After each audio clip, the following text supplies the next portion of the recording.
Hello बच्चों, कल की वीडियो के अंदर हमने पैटर्न से रिलेटेड जितने भी क्वेश्चन थे वो हमने डिस्कस किए थे।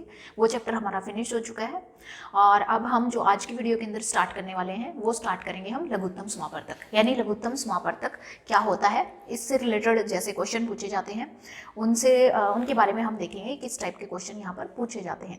तो देखिए, लघुत्तम समापवर्तक को ज्ञात करने की मेनली दो विधियाँ होती हैं, जिसमें एक जो होती है भाग विधि होती है, दूसरी गुणनखंड विधि होती है। तो इन दोनों विधियों को हम इसके अंदर डिस्कस करेंगे।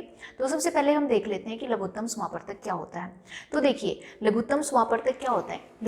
लघुत्तम मतलब छोटा, यानी छोटी से छोटी ऐसी संख्या जो दी गई संख्याओं से पूरी की पूरी भाग हो जाती है।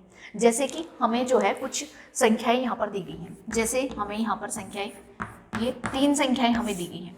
तो देखिए, इन 3 संख्याओं का अगर लघुत्तम समापवर्तक निकालना है तो क्या करना होगा। तो देखिए, इन संख्याओं का लघुत्तम समापवर्तक वो छोटी से छोटी संख्या होगी जो इन तीनों से पूरा का पूरा भाग हो जाएगी। तो देखिए, इन तीनों से पूरी की पूरी भाग होने वाली बहुत सारी संख्याएं हैं, लेकिन हमने क्या निकालनी है, छोटी से छोटी संख्या। ठीक है, तो उसके लिए हम क्या करेंगे, तो यहाँ पर हमारे पास 2 विधियां हैं। तो लघुत्तम समापवर्तक हमने देख लिया कि क्या होता है। लघुत्तम समापवर्तक होता है कि दी गई संख्याओं से भाग होने वाली छोटी से छोटी संख्या। तो भाग होने वाली मतलब शेष जो है, शेषफल उसके अंदर 0 बचेगा, कोई शेष नहीं बचेगा। तो देखिए, इसको निकालने के लिए हम मेनली 2 विधियों का प्रयोग करते हैं। तो अब ये 2 विधियां कौन सी हैं, एक तो है हमारी भाग विधि और दूसरी है हमारी गुणनखंड विधि। तो देखिए, भाग विधि के द्वारा हम सबसे पहले देखेंगे। तो देखिए, हम यहाँ पर लघुत्तम समापवर्तक,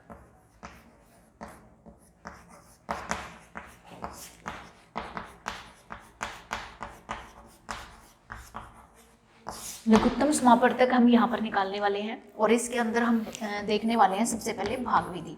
तो देखिए, भाग विधि के द्वारा हम जो है लघुत्तम समापवर्तक कैसे निकालते हैं। इंग्लिश में इसको HCF LCM बोला जाता है, लोएस्ट कॉमन मल्टीपल। लोएस्ट मतलब छोटा, सबसे छोटा, कॉमन मल्टीपल।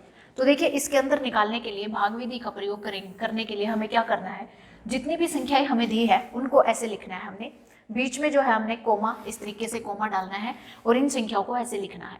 उसके बाद जो है हम यहाँ पर इनको भाग देंगे अभाज्य संख्याओं से। अभाज्य संख्याओं से भाग देना है। अभाज्य संख्याएं कौन सी होती है, जो किसी से भी भाग नहीं होती हैं, या तो वो 1 से होती हैं या खुद से होती हैं।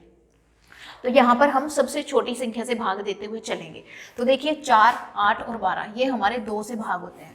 तो 2 से भाग होते हैं, तो इसलिए हम इसको जब भाग करेंगे, 2 दूनी 4 होते हैं, 2 चौके 8 होते हैं और 2 चौके 12। दोबारा से ये संख्याएं 2 से भाग हो रही हैं, तो दोबारा से 2 पे जाएंगे हम। 2 एकम 2, 2 दूनी 4 और 2 तिये 6। अब देखिए, इसके अंदर एक संख्या है जो 2 से भाग हो रही है, बाकी नहीं होंगी, लेकिन फिर भी हमने 2 से भाग करना है। तो देखिए, इस संख्या को, इनको हम तब तक भाग करते जाएंगे जब तक कि नीचे सारे अंक जो है वो 1 ना बच जाए। अब देखिए, ये कितने से भाग जाएगी, ये 3 से जाएगी, और जो संख्या भाग नहीं हो रही है उसको हम ऐसे के ऐसे लिख देंगे। ठीक है, जैसे हम 1 को ऐसे कैसे लिखते जा रहे हैं, और 3 भाग नहीं हुआ तो 3 को हमने ऐसे कैसे लिखा, उसके बाद हमने 3 से इसको भाग दिया। तो हम इनको तब तक भाग करते जाएंगे जब तक नीचे जो है वो 1 1 1 नहीं बच जाता। अब देखिए, अब लघुत्तम समापवर्तक कैसे निकालना है। तो जो ये संख्याएं हमारे पास आई हैं, ये 2 गुना 2 गुना 2 गुना 3, इन सब की गुना कर देंगे तो हमारे पास क्या आ जाएगा, हमारे पास आ जाएगा लघुत्तम समापवर्तक।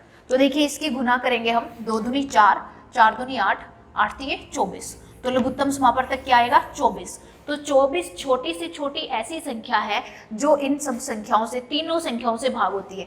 तो देखिए, 24 जो है वो 4 से भी भाग होता है, 8 से भी होता है और 12 से भी होता है। मतलब 24 से छोटी कोई भी संख्या ऐसी नहीं है जो इन तीनों से भाग हो जाएगी, नहीं होगी। ठीक है, तो ये हमारा क्या आ जाएगा, लघुत्तम समापवर्तक आ जाएगा। इसी तरीके से जो है, ये हमारी क्या विधि थी, भाग विधि। अब हम देखते हैं गुणनखंड विधि क्या होती है। तो देखिए, गुणनखंड विधि के अंदर आपने क्या करना है, गुणनखंड विधि। तो गुणनखंड विधि के अंदर आपने क्या करना है, इसके लिए आपको इन संख्याओं के टुकड़े करने होंगे, मतलब गुणनखंड बनाने होंगे। अब वो कैसे करेंगे, उसके लिए जो है आप देखो कि 4 के हमें गुणनखंड बनाने हैं। तो 4 के गुणनखंड कैसे बनाएंगे हम, देखिए 4 को सबसे पहले कितने पे जाएगा, भाग करेंगे तो 2 पे, 2 और 1 अलग अलग करना है आपने। इस तरीके से गुणनखंड बनाने हैं। तो 4 के गुणनखंड क्या बनेंगे, ये देखिए 2 और 2, 2 गुना 2, ये 4 के गुणनखंड है। उसके बाद बनाएंगे हम 8 के। तो देखिए 8 के गुणनखंड बनाते हैं, कितने पे जाएगा, 2 पे जाएगा, फिर 4 आएगा, 2 चौके 8 होते हैं, 2 दूनी 4 होते हैं, उसके बाद फिर 2, ये 1 आ जाएगा। तो देखिए 8 के गुणनखंड कितने बने हमारे पास, 2 गुना 2 गुना 2, ये 8 के गुणनखंड है, 8 के गुणनखंड है। उसके बाद 12 के गुणनखंड बनाने हैं। तो 12 के गुणनखंड हम यहाँ पर बनाएंगे। तो देखिए 12 के गुणनखंड क्या होंगे, सबसे पहले 2 पे जाएगा, 2 छके 12, फिर 2 पे जाएगा, 2 तिया 6, फिर 3 पे जाएगा, 3 एकम 3, तो इनके गुना करेंगे हम। तो देखिए 12 के गुणनखंड हमारे पास क्या है, 2 गुना 2 और गुना 3, ये देखिए 2 गुना 2 और गुना 3। तो हमने क्या किया, यहाँ पर 4, 8 और 12 के गुणनखंड निकाले हैं, गुणनखंड निकाले। उसके बाद क्या करना है, उसके बाद आपने इनमें से देखिए जहाँ जो सबसे ज्यादा बार आया है आपने उसको लेना है। सबसे ज्यादा बार यहाँ पर क्या आया है, तो देखिए 2 जो है वो 3 बार आया हुआ है, इसमें देखिए 2 2 बार आया हुआ है, इसमें 2 3 बार आया हुआ है, इसमें 2 जो है वो 2 बार आया हुआ है। तो हम ये लेंगे जहां पर 2 जो है वो 3 बार आया हुआ है, ये देखिए जो सबसे ज्यादा बार आया है वो हम लेंगे। और उसके बाद ये 3 इसमें नहीं है लेकिन इसमें है, तो इसको अलग से हम लिखेंगे। तो इस तरीके से आपने क्या करना है, जो इनमें से सबसे ज्यादा बार आया है उसको आपने लिखना है। यहाँ पर 2 बार 2 आए हैं, यहाँ पर भी 2 बार है, लेकिन यहाँ पर 3 बार है, तो तीनों वाला हम यहाँ पर ले लेंगे। उसके बाद ये 3 भी हम लेंगे, इनके अंदर ये 3 नहीं है लेकिन इसके अंदर है, तो इसको भी हम यहाँ पर लिखेंगे। और उसके बाद इनकी गुना करेंगे, 2 दूनी 4, 4 दूनी 8, 8 तीन 24। तो देखिए हमारा आंसर जो है फिर से 24 आता है।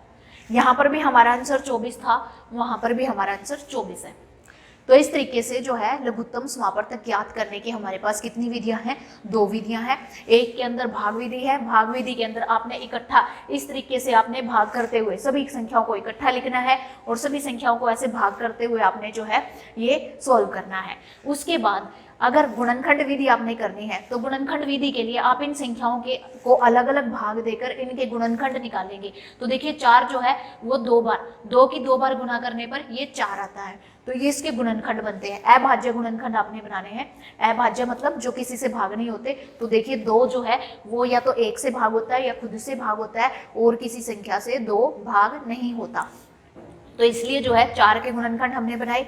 8 के ये देखिए 2 2 और 2, ये 8 के हमारे गुणनखंड बने हैं। फिर हमने 12 के वहां पर बनाए हैं, 12 के गुणनखंड आप इस तरीके से यहाँ पर देख सकते हैं। तो ये हमने जो है 12 के गुणनखंड बनाए हैं, ठीक है। उसके बाद इनको बनाने के बाद हमने क्या किया है, इनके अंदर से जो बड़ी वैल्यू है वो हमने निकाली है। तो देखिए यहाँ पर 2 जो है वो 3 बार आया है, इसको लिया हमने, ये 3 लिया, ये हमने 2 बार जो आए हुए हैं ये हमारे इसी में आ चुके हैं, तो इनको जो है अलग से आपने नहीं लिखना है।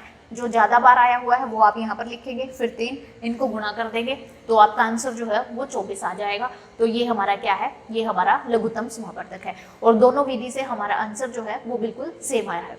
तो कुछ और क्वेश्चन हम यहाँ पर देख लेते हैं ताकि आपको किसी भी तरह का कोई भी डाउट ना रहे। तो 1-2 क्वेश्चन और हम यहाँ पर करेंगे, दोनों विधियों का प्रयोग करते हुए हम करेंगे। तो देखिए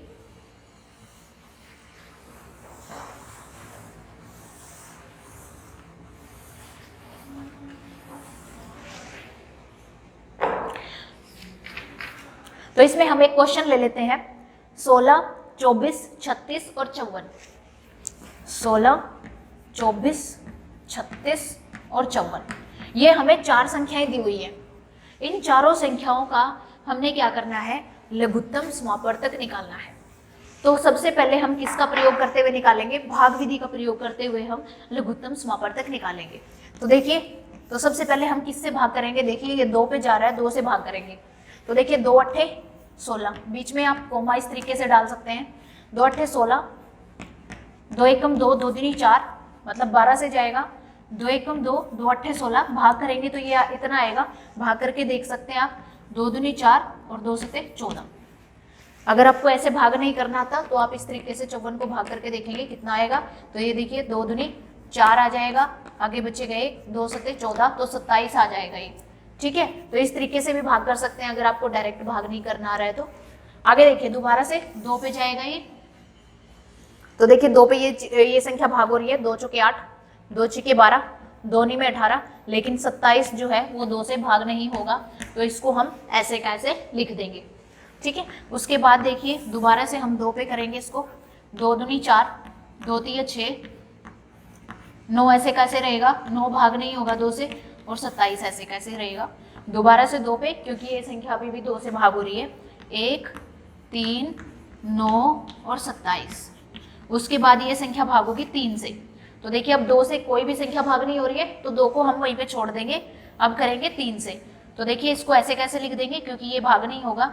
उसके बाद 3 एकम 3, 3 तिया 9 और 3 नी में 27।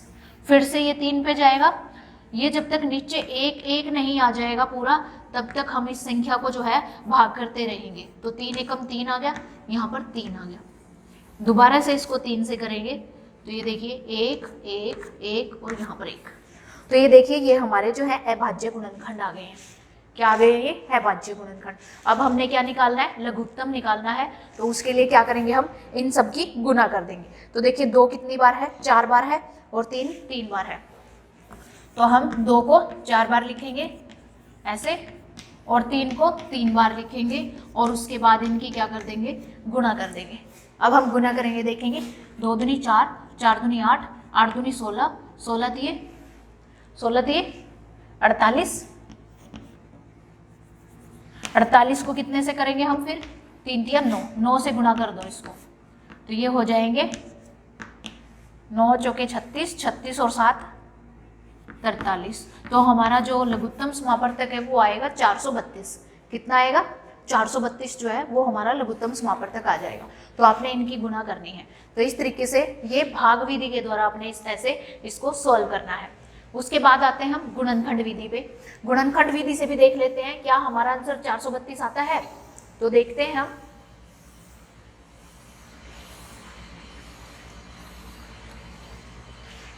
संख्याएं कौन सी थी हमारी, संख्याएं थी 16, 24, 36 और 54। ये हमारी संख्याएं थी 16, 24, 36 और 54। तो देखिए इन संख्याओं का हमने क्या निकालना है, गुणनखंड विधि के द्वारा। भाग विधि से हम देख चुके हैं, अब हमने देखना है गुणनखंड विधि के द्वारा कैसे निकलता है। तो इसके लिए आप अलग अलग से गुणनखंड यहाँ पर निकालेंगे। देखिए 16 के अलग से निकालिए। 2 से जाएगा, 2 अट्ठे 16, 2 चौके 8, 2 दूनी 4, 2 एकम 2। ये हो गए हमारे 16 के गुणनखंड क्या बने हैं, ये देखिए 2 गुना 2 गुना 2 और गुना 2। 4 बार 2 आया है, 4 बार आया है। उसके बाद देखिए 24 के निकालेंगे हम। 24 के गुणनखंड कैसे बनेंगे हम, देखिए 2 से जाएगा, 2 एकम 2, 2 दूनी 4, 2 छके 12, 2 तिया 6 और 3 एकम 3। तो यहाँ पर 24 के गुणनखंड हम लिखेंगे। तो 24 के गुणनखंड देखिए कितने हैं, 3 बार 2 है, 2 गुना 2 गुना 2 और गुना 3।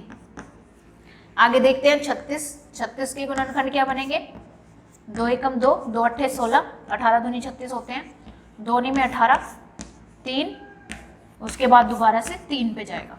तो देखिए ये 36 के गुणनखंड बने हमारे। यहाँ पर लिख देंगे हम 36 के गुणनखंड है 2 गुना 2 गुना 3 गुना 3। तो ये हमारे जो है 36 के गुणनखंड है। आगे देखिए 54 के गुणनखंड निकालते हैं हम। 54 के 2 पे जाएगा सबसे पहले, 2 दूनी 4, 2 सत्ते 14। अब जाएगा 3 पे, 3 नी में 27, 3 पे दोबारा से, और ये 3 एकम 3। ठीक है, तो ये देखिए 54 के गुणनखंड कितने हैं। तो 54 के यहाँ पर गुणनखंड निकालेंगे 2 गुना 3 गुना 3 गुना 3।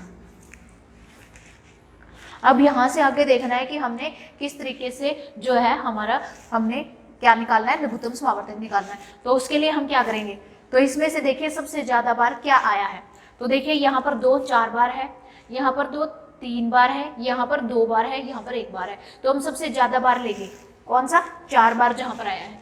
तो 4 बार जहाँ पर आया है उसको इस तरीके से आप लिखेंगे, 4 बार 2 हमने लिखा। उसके बाद 3 देखिए कितनी बार आया हुआ है, यहाँ पर 1 बार भी नहीं है, यहाँ पर 1 बार है, यहाँ 2 और यहाँ 3। तो सबसे ज्यादा बार यहाँ पर आया है, तो ये लेंगे हम 3। तो 3 को कितनी बार लिखना है हमने, 3 बार लिखना है। अब इनकी गुना करेंगे, 2 दूनी 4, 4 दूनी 8, 8 दूनी 16, 16 × 48 और 48 को 3 × 9, 9 के साथ करेंगे तो वही आंसर आएगा हमारा 432। 48 को 9 से गुना की 432। तो देखिए दोनों तरीके से जब हमने निकाला तो हमारा लघुत्तम समापवर्तक जो है वो बिल्कुल सेम आता है और कितना आता है, वो 432 आता है। तो यहाँ से जो है हमारे इसी तरीके से क्वेश्चन जो है हमारे लघुत्तम समापवर्तक से रिलेटेड पूछे जाते हैं। तो आज की वीडियो के अंदर हम सिर्फ लघुत्तम समापवर्तक को ही खत्म करेंगे, क्योंकि वीडियो ज़्यादा लंबा हम नहीं करेंगे। आगे हम करेंगे महत्तम समापवर्तक, वो हम अगली वीडियो के अंदर डिस्कस करेंगे। तो इसी के साथ मैं आपसे इजाज़त लेना चाहूँगी। Bye bye.